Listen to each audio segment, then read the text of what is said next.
The rest of the book was incredibly predictable, especially if you've read books, young adult books, other young adult books. Hey guys, I'm Lou, and in today's video I am going to be talking about the 2 books which I read in January. 2 books is quite an accomplishment for me right now because I have been really struggling to read, and I really hope that I get out of this reading slump soon.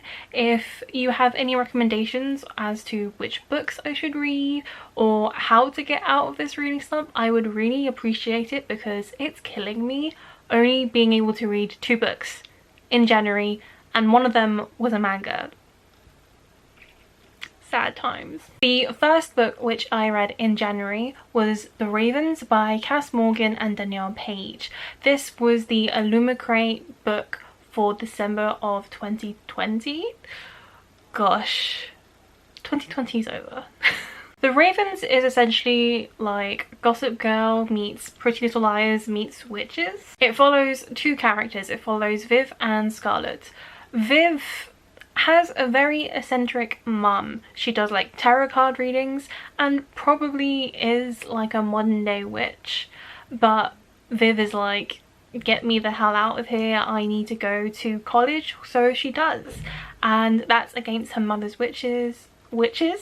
That's against her mother's wishes, but she still goes and she tries to get into the sorority, and what do you know, the sorority is a coven of witches in disguise. Viv finds out she's actually a witch and her mother is not crazy. And then you have Scarlett, who is the 3rd year student, and she's trying to become the leader of the sorority, the coven, and so she's the one that's tasked with doing the initiation of the new recruits. Pledges, that's what it's called. Viv and Scarlett team up and they're very much the opposite of one another. It sounds good in theory, but in reality the book fell quite short for me. I would say that this book would be perfect to be targeted at the younger demographic of young adults, so like teenagers, especially teenagers who haven't really read that much into the young adult genre, because everything about this book was very much like surface level. It wasn't developed. It didn't live up to the potential that it could be, because honestly, like sorority, Pretty Little Liars meets witches sounds really good. I think what this book does best is the sisterhood aspect, and I really like how they played it, because despite there being romance rivalry between Viv and Scarlett for the man, the romance interest, I like how that played out. I do want to say though, in terms of the plot, it did drag for me. I mean, that could be because I am in a reading slump,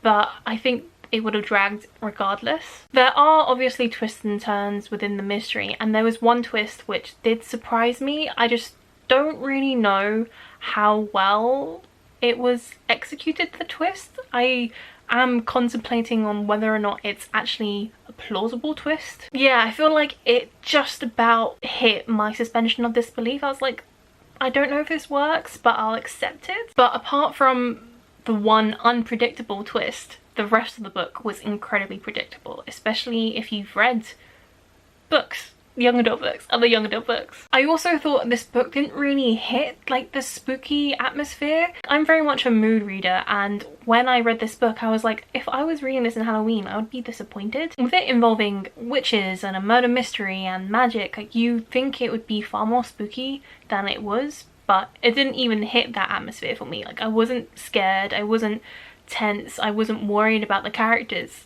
so it didn't really hit an emotional mark for me. I ended up giving this book 3 out of 5 stars. I didn't like it as much as I wanted to, but I do think there would be people out there who would. It was very much an average book, and I do think I'll forget this book in 6 months time. I'll completely forget that I've read it. The second book which I read in January was a manga. It's Red River Volume 1.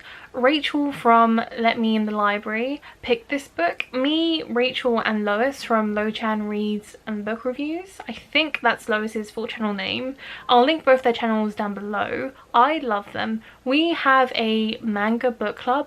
Each one of us chooses a different manga every month, and Rachel picked Red River for January, and I would normally not pick this manga up. It's definitely not my cup of tea. It's outside of my reading comfort zone, and I really enjoyed it. Red River is like a mixture of manga genres, and it's really unique in concept.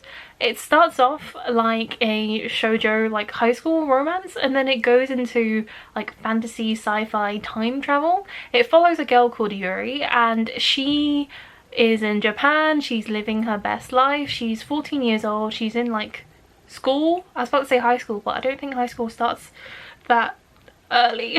She's in school, and she has her first crush. I think she even like kisses him, and like they're at the start of a new relationship, but then water starts attacking her and she gets dragged from a puddle to the Middle East, and she like time travels a couple hundred years to when like Tutankhamun was like the leader of Egypt, and she doesn't understand the language, she doesn't understand what's going on, and she's been taken to that time period because she is going to be the blood sacrifice to enable the queen to have her son be the next king or emperor. I think it's emperor. And yeah, it was a wild ride for volume 1, and the plot was really intriguing, especially the shift in tone, because it goes from like high school and first love to like I'm running for my life. The plot was action-packed, and it ended on a cliffhanger, and like I'm of two minds as to whether or not I'll continue on with this series, because I want to find out what happens next, and Rachel tells me that this is a series where like it gets better as it continues, but also I'm like, can I commit to a 20+ manga series at the moment? I don't know. That's a big commitment. There was a few things that put me off this manga though. The first thing was the age gap. The main girl has like a love interest, and he's one of the princes, one of the people in line to the throne. He like makes a comment being like, you know, you should eat some more food, put some more curves on you, and she's like, I'm almost 15, and I was like, oh god, that means that she's 14. And the men around her were like, oh, we thought you were like 12, 13, and I was like, you thought she was 12, 13, and like that stuff happened, like wow.